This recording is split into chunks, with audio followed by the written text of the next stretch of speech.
Have you ever wanted to know what foods to eat to reach your fitness goals? Like what guidelines and what macro ratios for maintenance, building muscle, or losing weight?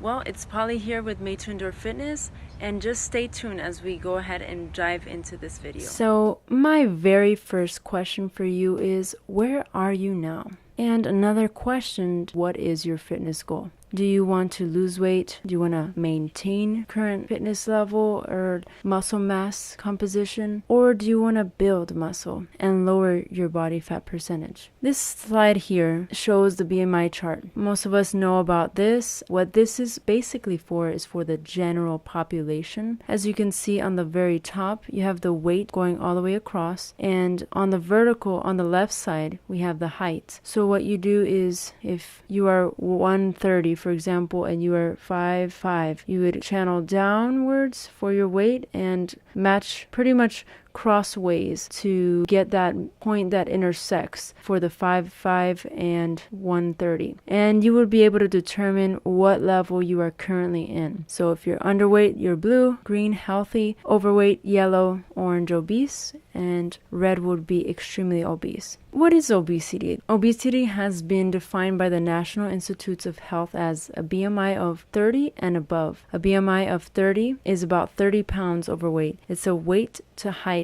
ratio. However, like I said previously, the BMI chart is for a general population. It isn't quite useful for bodybuilders and pregnant women. Pregnant women is a little bit more obvious, but bodybuilders, obviously their weight is a lot more massive, but it's not due to just fat accumulation, but however it's due to muscle mass. And it's very important to see where you are first before you use that chart. And in a little bit, I'll be describing why body fat percentage is a lot more actually important than looking just at your BMI. As you can see in this chart, this is the body fat percentage chart. There are various ways on how to find out your body fat percentage. There is a Omron percentage finder. It's one of these little handles. You hold it in your hands. Percentage. It's one of the more general. It's not too high of a price, and it's not too cheap, but there's other things that you can look into to find your body fat percentage. And especially working with a personal trainer like we do with Made to Endure, we also help clients to find their body fat percentage by using certain devices. So here we have men, 2 to 5% is essential fat, women 10 to 13, and so forth. You can just take a look and see, where are you? Are you average? Are you fit? Are you an athlete? Are you obese? Or do you have the essential fat? So why is body fat more of a concern than weight? Well, some people have a high body mass index because they're more muscular, like I was mentioning. More common are people who have too little muscle and too much body fat, even if their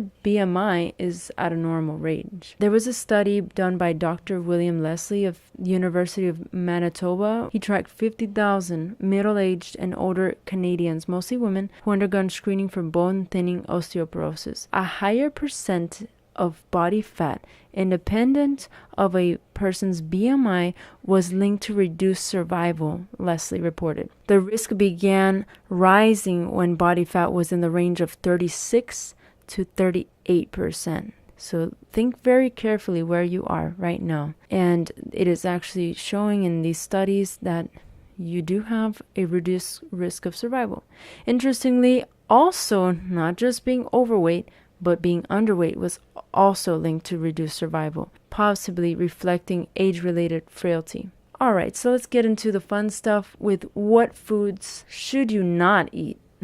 Let's go through the restrictions first. These are my tips, and this is also found in several articles. Mostly universally, most health institutions and nationally recognized organizations, they would tell us about the same thing. We know most of these things, however, implementing has become difficult. But it's time that you put your goal and your vision before what you are craving, and you're going to reap the benefits for it. So the first thing is table sugar, added sugars. So what you want to do, and what I do, is I use stevia. It's a naturally derived source from a leaf, from stevia. It doesn't have exactly the taste of sugar, but it's close enough. And I like it. Some people don't like it and it takes some time. That's just okay. But it's better than having added sugars. Foods high in added sugar. Obviously, like those very processed sweets. So sodas, energy drinks, sports drinks. You got candy, ice creams, cookies, cakes, coffee creamer, a very high carb diet. So if you're trying to lose weight, this is why it's important to cut down a very high, like meaning your ratio of carbs versus how much protein and healthy fats you are intaking is really outdoing it. If that's your goal, I would just really recommend to lower that percentage, and we'll talk about that later. Fruit juices, especially concentrated, sauces and condiments that you can't even barely pronounce some of these artificial ingredients. Sweetened foods such as yogurt. So these things are like what it was mentioned, foods high in added sugars. Some of these yogurts have a lot of sugar added. Juices, they're like really high in sugar. And canned foods, white breads, and other ready-made baked goods. Processed breakfast cereal bars, energy bars. You just want to avoid too much of processed meals. To reduce your intake of corn syrup and other additives, you want to check the labels before you buy and try to opt for unsweetened or less processed items where and when possible. Some foods also contain sweeteners, so please look out for those. Now, what are the best foods to eat to get healthy and lose fat? Generally, I would recommend you, if you're looking for a very tailored, specific plan, especially if you're at a health risk, such as having type 2 diabetes or you're on medications, that you go see a registered dietitian that would follow a proper guideline and is licensed to give meal plans. We all know that there may not be just one diet that fits all, but when we look at the key crucial factors in diet and nutrition, we can choose some beneficial foods and apply it in our meals. So a general diet consists of leafy greens, vegetables, typically non-starch vegetables. So starchy vegetables are pretty much like your white potatoes, a lot of these yams, things of that nature. And if you just Google it, you would see a huge list as well, just putting starch vegetables. Even carrot is, but even the cooking phase can sort of manipulate how your body takes it. So also look at how cooking versus raw.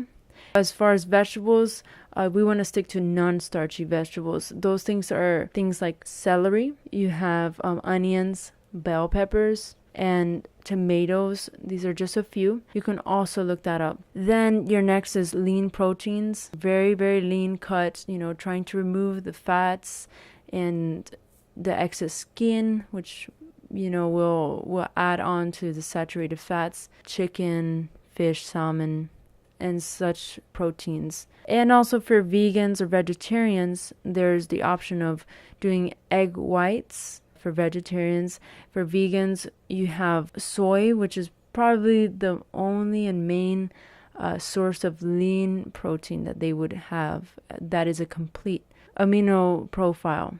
Then you have nuts, seeds, whole foods, and foods low in glycemic nature.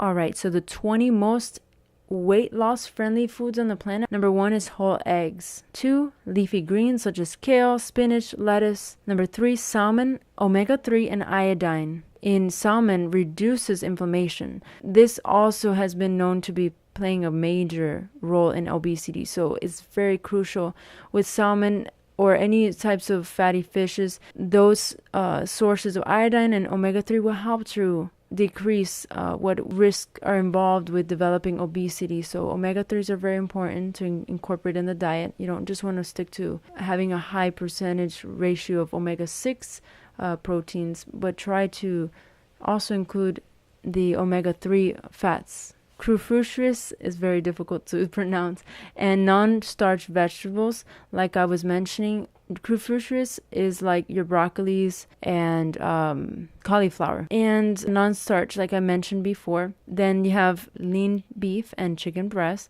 You have like sweet potatoes is a great option for those who are, potato lovers. Sweet is a lower glycemic. It's a better option for a starch vegetable. Then you have tuna, beans, and legumes. Soups, cottage cheese. It's high in protein, low in fat. Then you have avocados. They're an excellent source of a healthy fat. And it also has amazing enzymes to help break down fats to begin with, so it helps with your digestion as well.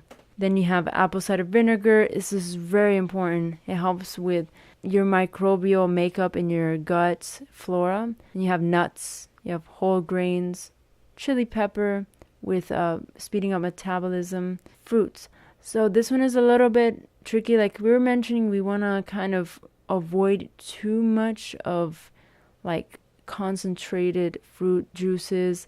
So the people that might want to avoid or minimize fruits are those who are on a very low carb ketogenic diet or have an intolerance. So believe it or not, yes, there's people that have a fruit intolerance, and you want to know which ones they are. You can always get allergy testing done. Or if you have some sort of autoimmune disease, there are people that unfortunately they do suffer with that. So just keeping an eye on how much fruit you're intaking. There is a general guideline. I believe it's about 2 to 3 fruits per day. Then we have grapefruits. It's an excellent lower glycemic index and also not so heavily concentrated with sugar. Chia seeds, you have coconut oil, and unsweetened yogurt.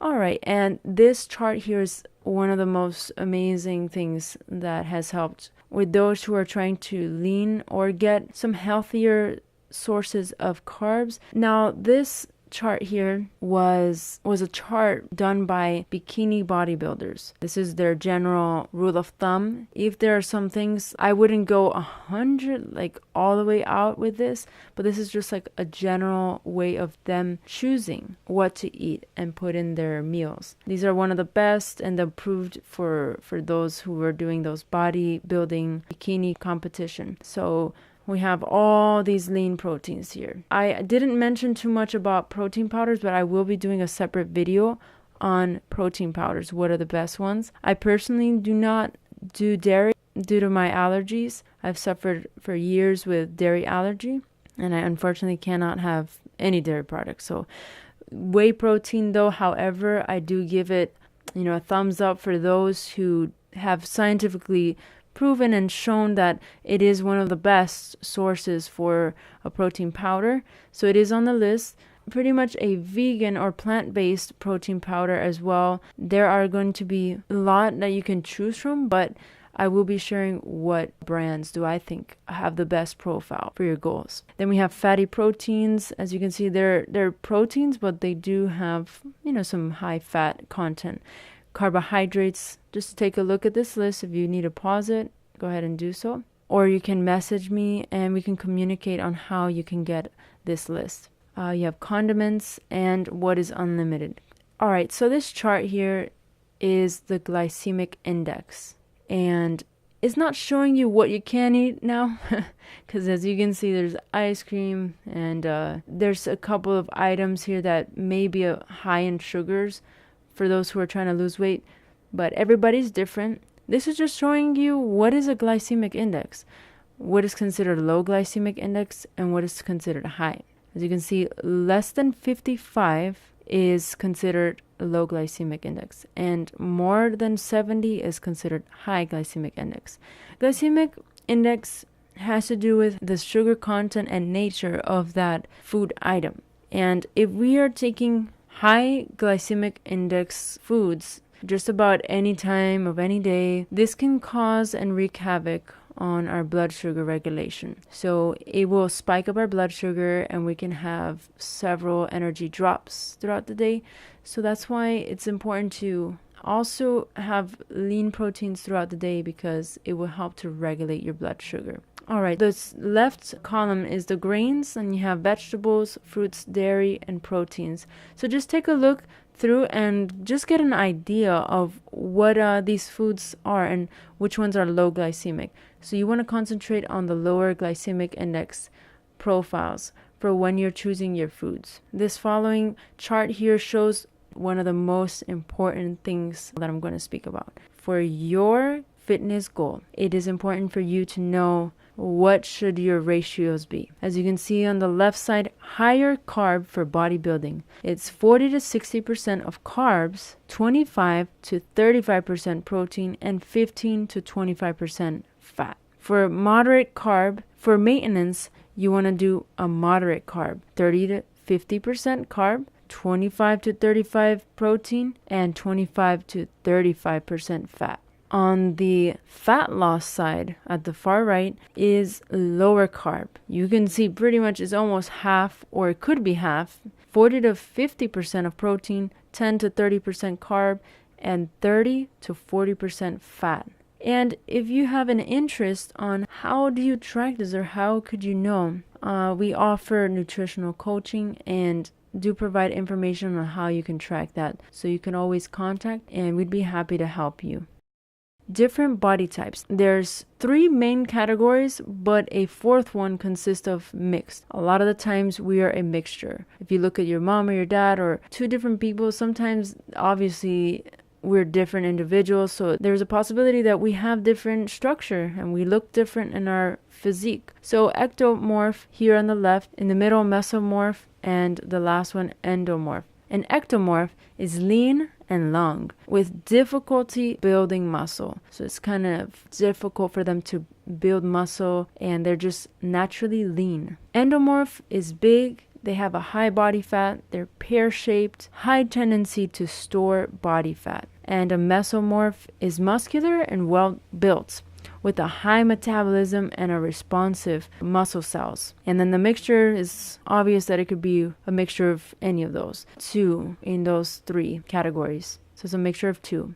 And apart from being a nutritional coach, I'm also a certified personal trainer. I currently own Made to Endure Fitness, LLC, which includes on-site fitness and wellness programs for corporations, condominiums, resorts, for individuals, pairs, so even couple training or just friend buddy, workouts, and groups of 3 and more. We offer 3, 6, and 12-month commitment plans for corporate wellness, fitness, hospitality management, groups, pair, and private fitness programs to ensure that you will get the results you desire. You can just book a trial session, and if you do decide to select a commitment plan of 3, 6, or 12, we will go ahead and waive that trial section.